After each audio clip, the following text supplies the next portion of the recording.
Good afternoon, everybody. This is our pre-last event in on this stage. We will be followed by Slavoj Žižek show at 5 o'clock here, so we will have to disappear at 4:45 to make space for the biggest event of today here.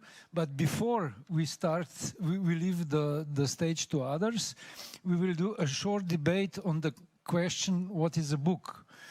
At least in the circle of people who are sitting on this stage, Adrian van der Wel is there actually, but Rüdiger Wischenbart and Angus Phillips and myself, we did quite a lot of thinking about this question. We wrote a few articles, academic papers together about this, and last year Angus and I published this short book titled, Is This a Book? And the answer to this question is, well, maybe, I would say. And in this book, we try to define the book, and very simply put, we found out that this is quite a difficult question. And as a second important point, I think, now I'm talking from my perspective, then you will do it from yours. The second important thing which we find out is that we use the concept of the order of the book, which Adrian van der Wel developed in his book Changing Our Textual Minds, and we actually find out or point out that this order of the book is somehow disappearing in the way that the book is not yet the media of knowledge and culture as it used to be once upon the time. What we will want to do in this panel is to discuss a little bit how can we understand what the book is and why it matters, and to briefly introduce other panelists. Angus Phillips is director of Oxford Center for Publishing Studies at Oxford Brookes University. Rüdiger Wischenbart is a publishing consultant, and once upon the time he did the same job as I'm doing now. He was the curator of Austrian Guest of Honor program 25, 30 years ago, long time ago.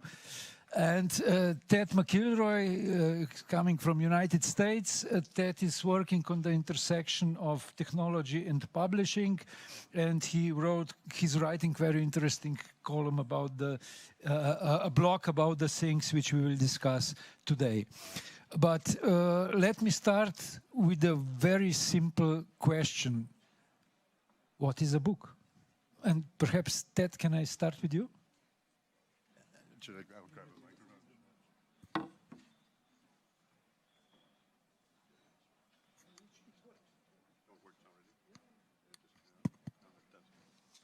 Good afternoon. You can hear? Is it working? Yeah? Oh, great. That's easy. Answering the question, what is a book?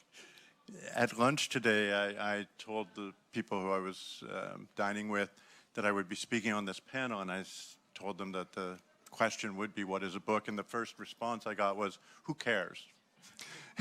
And I was taken aback by that, because we all care about it very, very deeply. But it reminded me of the fluidity of the changing container. And I often refer to the bookish container.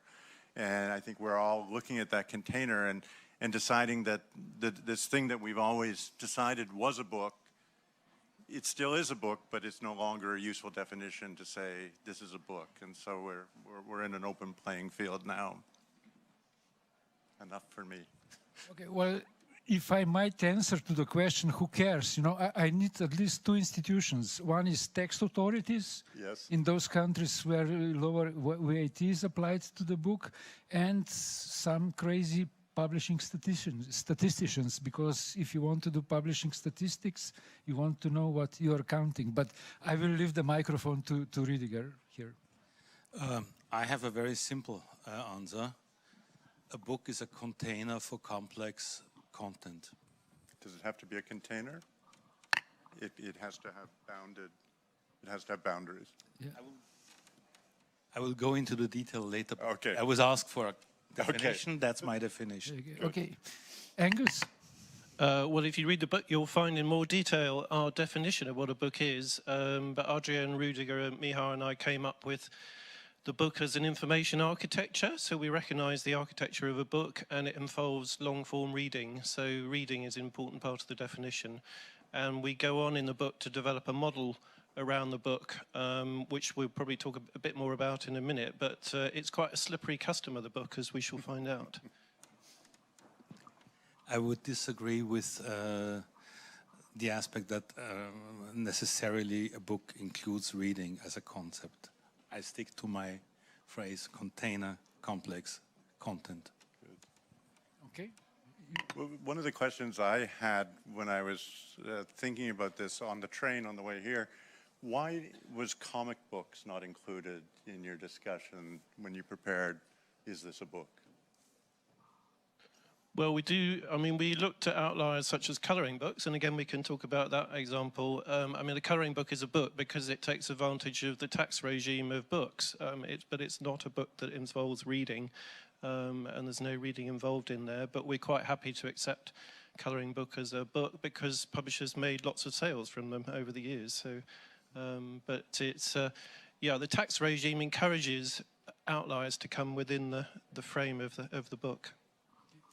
Rudiger, you said the book is container for a complex content. Why is this not a book then? Why is this an iPad? I mean, there is a lot of complex content in there.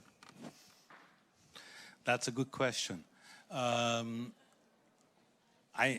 wrote a piece quite a few years before that debate that we had.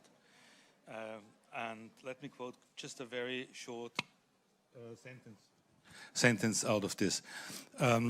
It was a piece called Ripping Off the Cover, and I referred to, quote, a shift of paradigms from the book to the library, from the container to the format, from individual items to linked bodies of content, and from individual readers to communities of users in networks. That answers your question. That is a library and not a book, the iPad. It says there is a transformation that goes beyond the container, but it changes everything, starting with what publishers are doing. Publishers are used to produce a product and serve and sell this. And what I see, this was written, what I quoted, this was written in 2008. The year before, in 2007, two important things happened in my understanding. One is that Amazon introduced the Kindle Reader and, very important, Kindle Direct Publishing, so the service for self-publishing. And the other new thing in 2007 was iPhone #1. And I was looking at these things, these three things, the Kindle Reader, e-reader, the Kindle Direct Publishing, and the iPhone. And I said, wait a moment, that is bringing a fundamental change. And I guess if you look around today, there are lots of books as containers. They are valid, they work well, but they are embedded into much other stuff which are not books, because they are not the same thing, they are not containers, and that transforms directly what is the work of the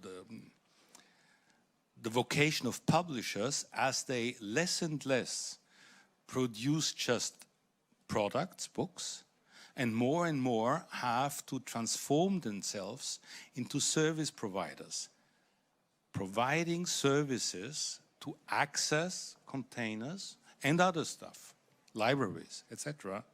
And that is a very fundamental shift from producing products to providing services. Last point, you have a very close analogy in software. Software started to be coded and then delivered, and then at one point, a little bit at the same time when the iPad and the iPhone and the e-reader and self-publishing were introduced, software was more and more turned into software as a service. And I think something very similar is happening to books and publishers.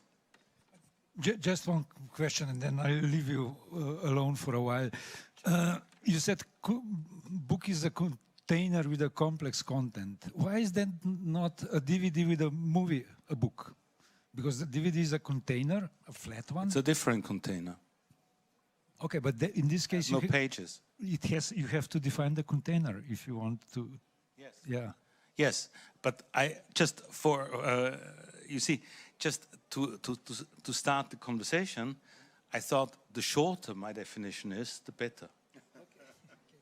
So, Ted, I mean, you are sitting in the United States, where the tech development in publishing industry is very likely one of the fastest. So, would you agree that publishers are becoming service providers and not anymore the container producers? What I'm seeing in the United States is a big resistance against the move towards the provision of books as a service. And I think Europe, in fact, is far ahead of the United States in thinking about the provision of books as a service. The Americans primarily look to protect the existing business model for as long as they possibly can, with ever diminishing results, but they are not willing to abandon it. Can you abandon this diminishing business model in order to achieve better results with another business model? Because if that would be the fact, the logical business decision would be, oh, okay, here is no more money, I go there. But don't you think that people don't see any money in this new business model? But that's the perfect question, really, because as long as you continue to say this is the book, then you have to preserve the model. This is maybe the book. Right. But the American publishers are, saying, yeah, this one, maybe the e-version, maybe the audio version, those are the books, and that's the end of it. And as long as you continue to say that, then you have to protect the business model. When you read this book carefully, as every publisher should do, and embrace the provocation that's in your wonderful book, and then you say, okay, perhaps it is time for us to really open our minds to this question of, is this a book? Because that will expand our business model. If we talk about Wattpad, as you love to do, and as I love to do, they missed multi-billion dollars when they said Wattpad is not a book. And that was one of the biggest mistakes in modern American publishing, was to ignore that development.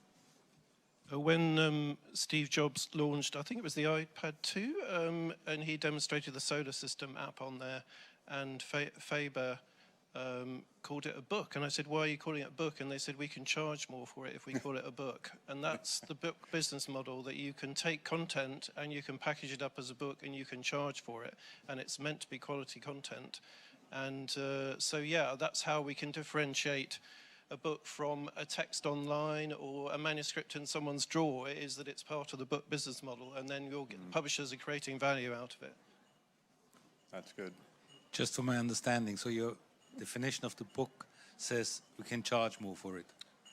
It's a business model that works for publishers. That's why the American publishers don't want to abandon it, and that's why, for authors it works as well. The works that I have that have been sucked into huge databases, I get very little royalty on those, and actually selling single copies benefits authors as well. So that move to service is definitely happening, but yeah, you have to think about the disadvantages of it as well. Yeah. Nope, good. So, another question comes from your statement that publishers made a big mistake not recognizing Wattpad as a book. Why did they do this mistake?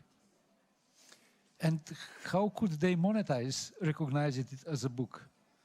It was incredible. I watched it from the beginning with incredulity, because the founders of Wattpad said, what was your idea based on? And they said, Charles Dickens.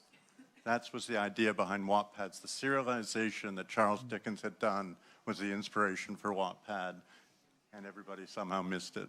I think because Wattpad came up through the tech stream, and in the US, the tech stream is very separate from the publishing stream, and the people who work on the tech stream, I've always said publishing is very technology averse, and Wattpad was tech heavy. You had to have an understanding of technology that most publishers don't have, and they missed it. They just missed it. They drove right by, and there goes Wattpad. Didn't see it. But if you look into history, modern narrative writing very strongly started as serialized writing in the 19th century. Yeah? Charles Dickens is a very, very valid role model because it started with magazines distributed in the 1840s with huge print runs in a very old-fashioned distribution system. Yeah, you mean, remember, carriages, not cars, not internet. Yeah, and that's how modern publishing, modern literature, modern narrative business models started. So I think just saying, now for a few decades we found something more profitable, and now we insist that this is the model until the end of the days, because for a little while it gave us a little bit more cash, is fairly short-sighted. Again, I'm not saying this is the end of the traditional book. It's transforming. And there are many different things coexisting. But also, to create value publishers, we need to draw in the ebook and the audiobook to publishing, because book publishing wants to make money out of those as well. So it's important that our definition of the book expands to cover those two areas. And what's interesting is that when we tried to measure books originally, in countries they measured book production, so how many books were printed.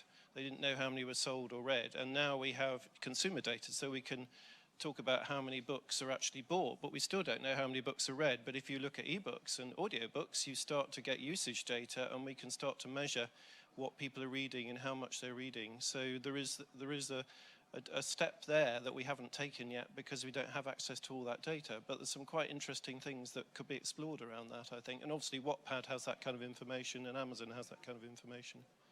I thought the two of you made an excellent point in your book where you looked at the history of ebooks, and you looked at all of the attempts that were made to get beyond the bookish container with the ebooks, and you looked at the various attempts to do, extended, adapted ebooks and to add multimedia, and the complete failure of that, which remains one of the more interesting moments to me in publishing history. Why did the extended ebook fail? And I think your exploration and discussion of that is very, very valuable. But then when we go on to audiobooks, suddenly the extension of the conception of what is a book we get a little bit of a glimmer there when we start to see how publishers are reimagining the audiobook, bringing in multiple narrators and sound effects, and turning it more to what cinema, perhaps? And then we come to this notion of convergence.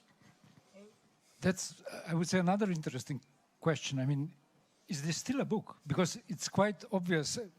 Nobody of us will object if somebody does an audiobook in the way that a typical printed book is read by a human or by a machine, and machines are getting better and better in this. And we would say, yes, this is an audiobook. But what if I do a podcast telling a story of my life instead of writing a biography and publishing this on a Spotify? Is this a book or a podcast? I mean, that was one of the interesting things. We had reviewers read the book before we published it, and one reviewer said, you can't talk about podcasting in the same book as a book. It's got nothing to do with books. And we said, yes, it has, because this is publishers missed a trick that, they were late to the podcast party, and now we have theatrical podcasts, we have narrative podcasts, we have audio first, where, publishing could have been doing this for years, and other players have gone into the market now. So we have to, we have to expand our horizons in publishing so that we can encompass some of these areas. And to think that podcasts have got nothing to do with books, when podcasts are selling books by the shed load now, if you get on one of the big podcasts, your book's going to sell. So, I mean, the interconnection is very clear. There's a very interesting aspect of at the intersection of print books, e-books, audiobooks is a holy grail for publishers. Can we sell one of each to the same person? And they will all die and go to heaven the day that happens. And so far, we've seen none of the person who buys the print book is willing to die on the floor right here before you take that print book away from them. The ebook person says, no, I've given up print, it's old-fashioned, I don't need that, I've got my Kindle with 400,000 books on it. And then the audiobook person says, oh, I've never read a book, but I love these audiobooks. But we as publishers, and why I think it's so entrancing to imagine that we could enhance the format is, can we bring in that broader audience if we can extend each of those bookish formats and make them more valuable than any one of them could be, but it hasn't happened. But is this still a book business? I mean, this is publishing, obviously, but is this still a book publishing, or is this a totally new world, new business models, new guys on the field, eating a little bit of bread from classical publishers, but not publishers anymore? Good. We need to add one term, and that is publishers as gatekeepers. Yeah. This was, if my knowledge of history is correct, a little bit involved in the turn from the magazines, which were not curating, but really serialization. So very close to what you have today with podcasts or many other things, into the publisher who says, I know what is valuable enough to be turned into a book. Yeah? And that was what made more money. Assuming that role of the gatekeeper. But that is exactly what is changing, or what has changed in those 15 years since the introduction of self-publishing, etc. That you have, it's absolutely legitimate, certain cases, lots of cases, where you think, oh, that's valuable to have a gatekeeper. And you have so many other things where you say, I don't care of a gatekeeper, because for some reasons, I want to listen to that podcast in a different model. Access, I have a subscription to Spotify, and now I want to listen to this or that. Yeah? But these, and therefore I don't believe from all of history into conversion. It's different things that can legitimately and also commercially coexist, but they are different things. Okay, so we have all kinds of everything here, let's say, and I have a very simple question. How to do publishing statistics in all this? Which obviously we need if we want to know in which direction our business is moving. And this is actually the question for the three of you. Yeah, well, this is where we start to need a definition of the book. And I mean, we used to have the ISBN, it was quite easy, and but of course, lots of books are published on Amazon without an ISBN. And so you've got to decide what belongs in the book family and what's going to be measured. And I would recommend bringing in ebooks and audiobooks, and then you've got that intersection with podcasts. You've got to be absolutely clear about where that intersection is. And I think some people define an audiobook as something that started in print to start with and then goes into audio, but that seems to be a rather more limited definition, because you might well have a digital first audio that you then want to put into print, and I wouldn't want to rule that one out. So yeah, so I think you've got to have the book family, and for publishing to be successful, we need to include different elements in that book family. But there is the very thorny problem, since statistics are measured in different ways in different countries, and it's a big job to try and grapple that all to the ground. This man has spent so many years trying to get this answered. It's really your question.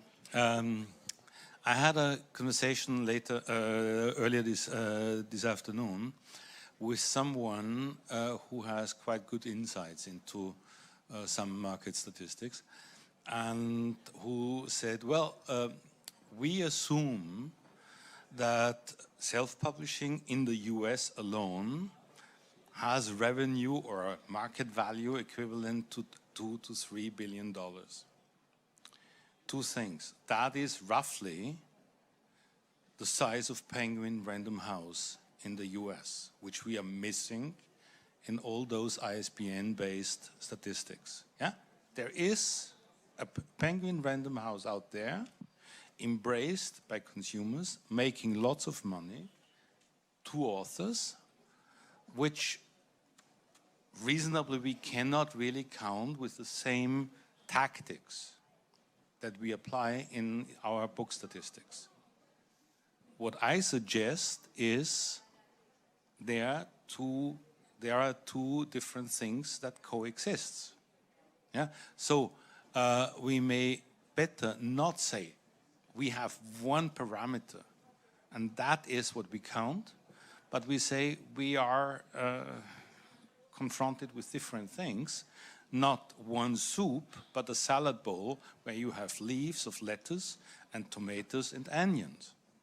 And you can think about one salad bowl where you have tomatoes and onions, and you also can say, and there is another salad bowl where I just allowed the leaves, the green leaves. Yeah? And that brings us further, rather than saying we need to squeeze everything under one identifier.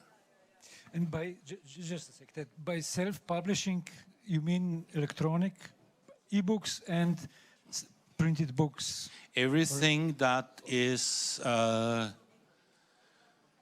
don't make a difference between print and digital reasonably at all, because I think, again, this is not easy to cut in two parts reasonably. What we in that conversation understood as self-publishing is everything, as we mentioned here, Kindle Direct Publishing, Wattpad, all these new things, comics, I mean, webtoons, yeah? These are streams of narrative, visual, animated content on the phones of the kids. Is it a book? Yeah. When in the United States, the most revealing transitional technology is self-publishing. If we say that we're being too radical to think of these forms of the book that are esoteric, let's just go with self-publishing versus traditional publishing. And as you point out, you know, the estimate $2–3 billion, we have a few data points that we can look at. And the Amazon Kindle ecosystem is very, very revealing because the data is hard to get hold of.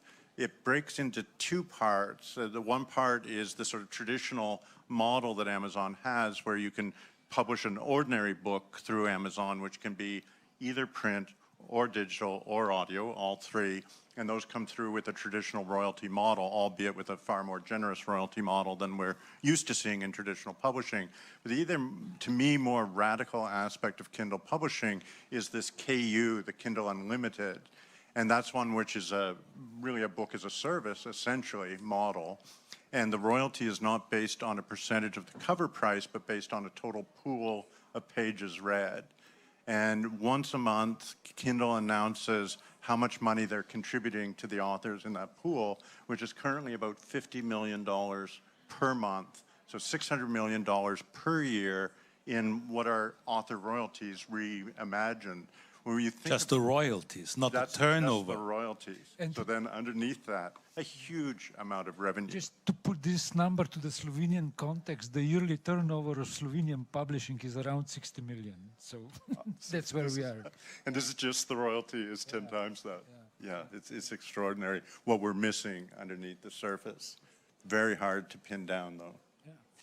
But if we are missing such a big amount of publishing, self-publishing from our statistical radars, and actually if we have this fluid situation in which textual media are changing from one format to another, does it still make sense to have lower VAT on the books? Yeah. To maintain the lower VAT on the books, or because this is a very European question, I assume. So my point is yes, very much so. But on which objects? you came up in our debates back in the time with the US Postal Service, yeah, which has a special tariff for shipping books.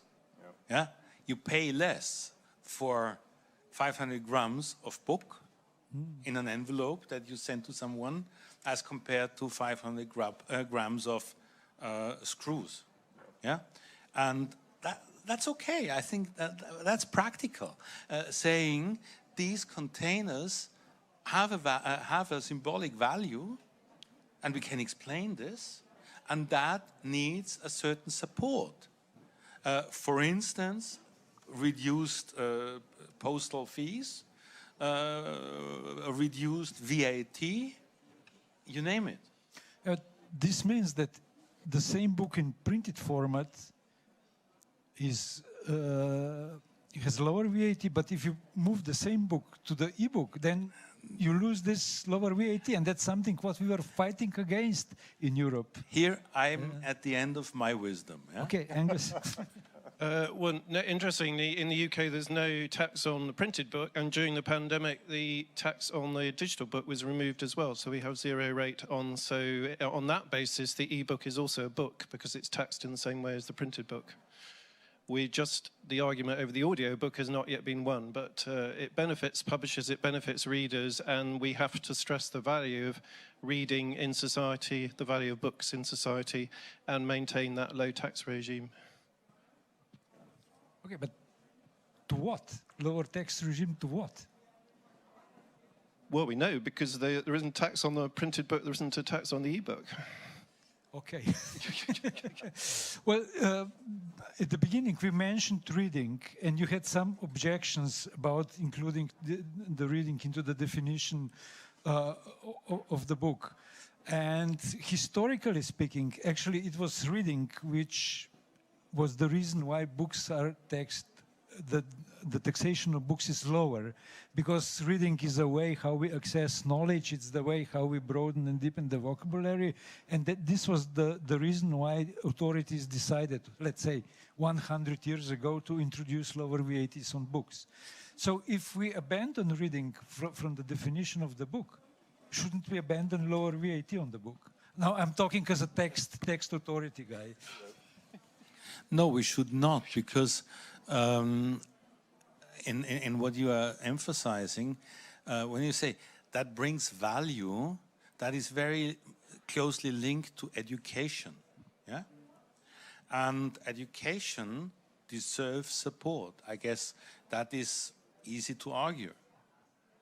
And for that reason, I would be in support. I mean, I know, and that's why I'm said, here I'm at the end of my wisdom. You will not, I guess, you will not succeed to build a 100% anti-tax liberalism proof model.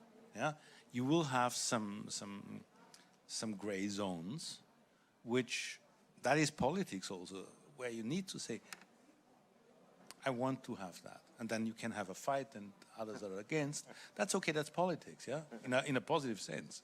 But I guess the education is as important as reading to define that or to describe it. Anybody who wants to add something to this? No?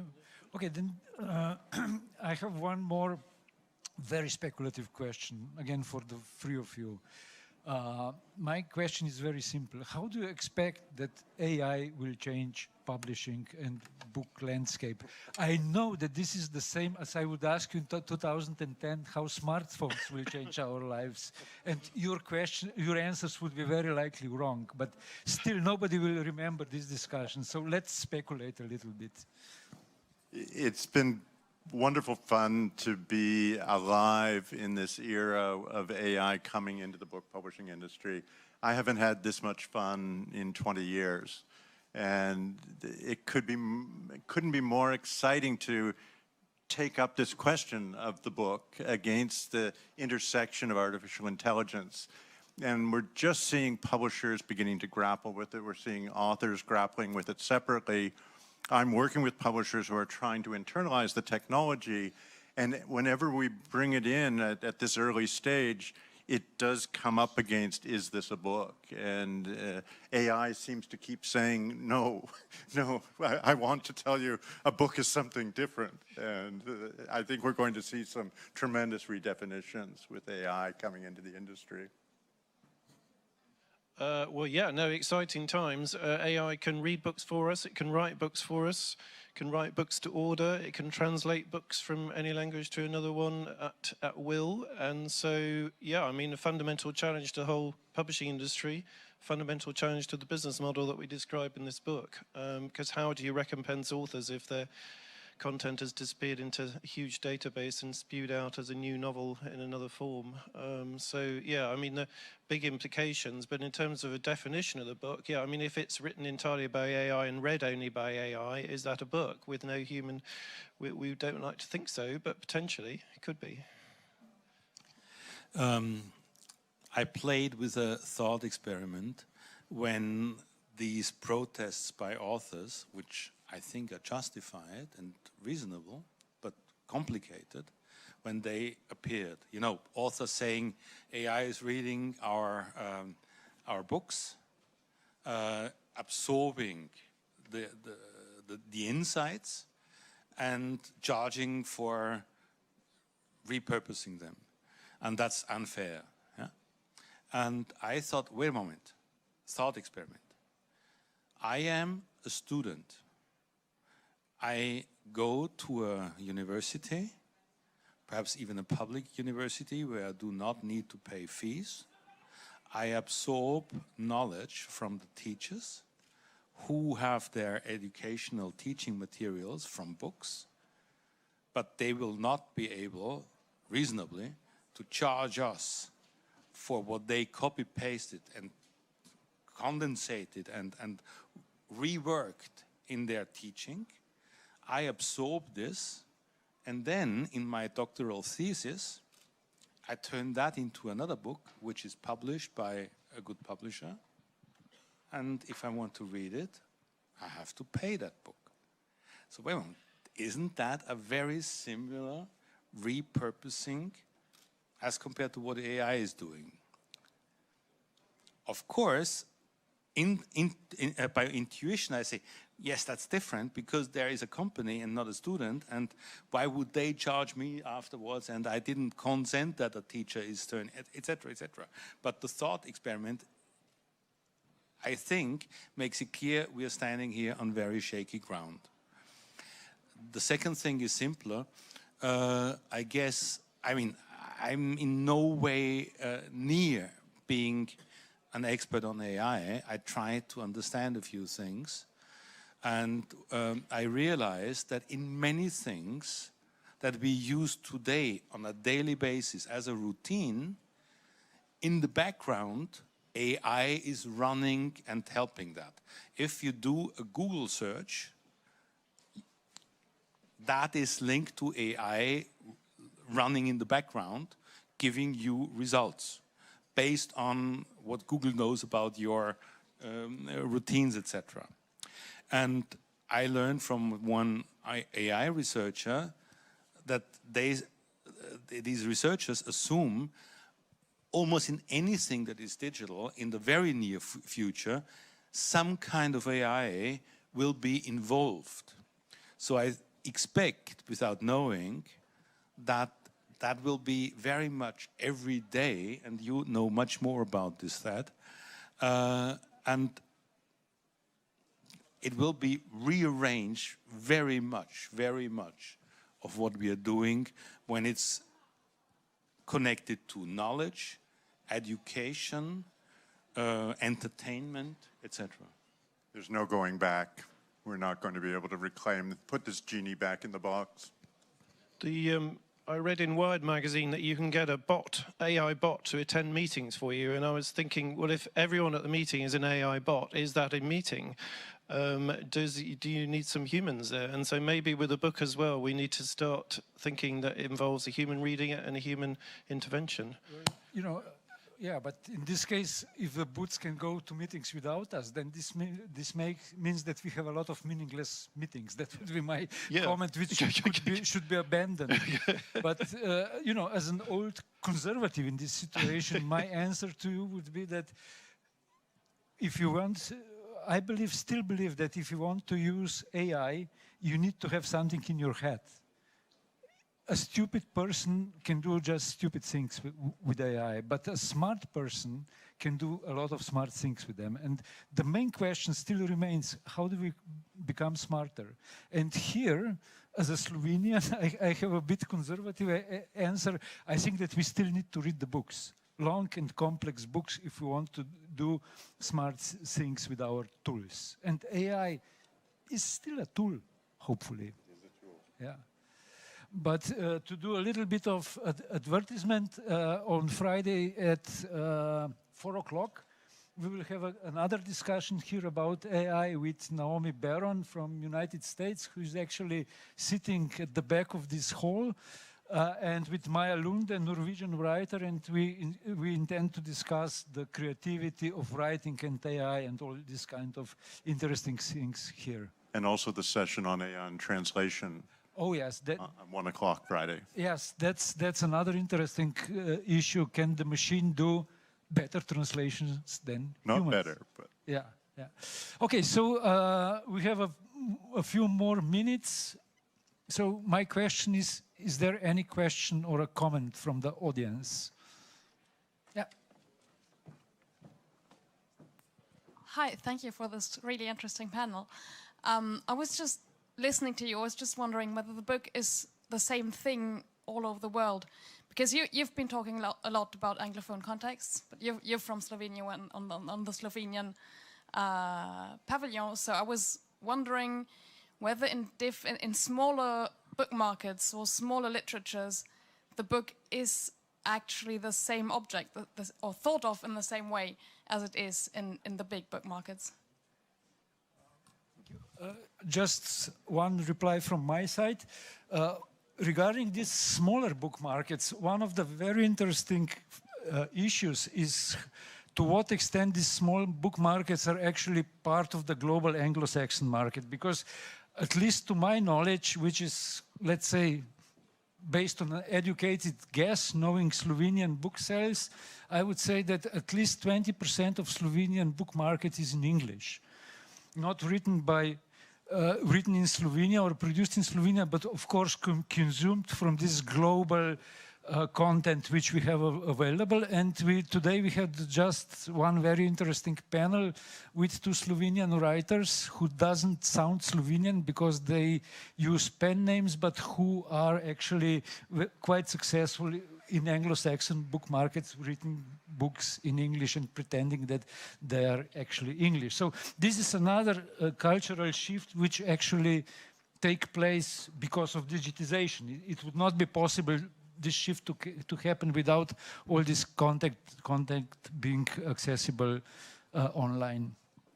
You want to add something to this? when I heard your question, the thought that came to my mind was, my God, how provincial we are in the United States. We represent, statistically the largest market, and yet our view of the book from a world perspective is provincial. We see it only the one that's in front of us and can't illuminate an answer to that question.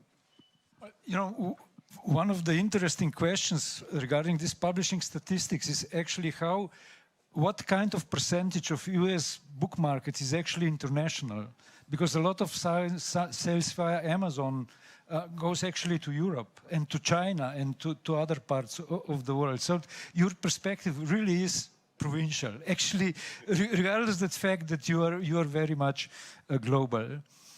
Do you want, any of you two want to add something? Rüdiger, you're also a provincial guy coming from Austria. Of course, yeah. And my answer, what I can say is very much based on that, being a provincial guy. You confused me at first deeply with your question, because I thought, why should that be a different object in Slovenia or in Austria as compared to New York City? And then it kicked, because earlier today here, On the other stage, we had a little debate about subsidies for book publishers in small markets. And that comes a little bit back to your argument about that being a good trick of making more money. And Slovenian publishers and Croatian publishers argued very clearly, a good print run for us is 400 copies sold.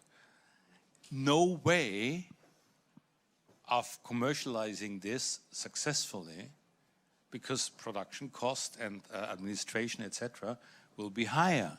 So we need subsidies. And that makes a big difference between a Slovenian book that you can not for which you cannot, on average, find a commercial way to release it, and Oxford book, which has an audience that is potentially worldwide among academics or educators in whatever field it comes from. Yeah, I think that opens up lots of interesting questions, like the value of library spending in smaller markets. Is it helping publishers or hindering publishers, for example? And the subsidies for translation, how are those decided upon? And yeah, the kind of yeah, you need a whole network, which we see here at Frankfurt, to try and get books to move across borders and in different ways. And so we're part of this today. Thank you. Angus Phillips, Rüdiger Wischelbart, Ted McIlroy, thank you for being part of this panel. And thank you for having us. And we stop here. Thanks.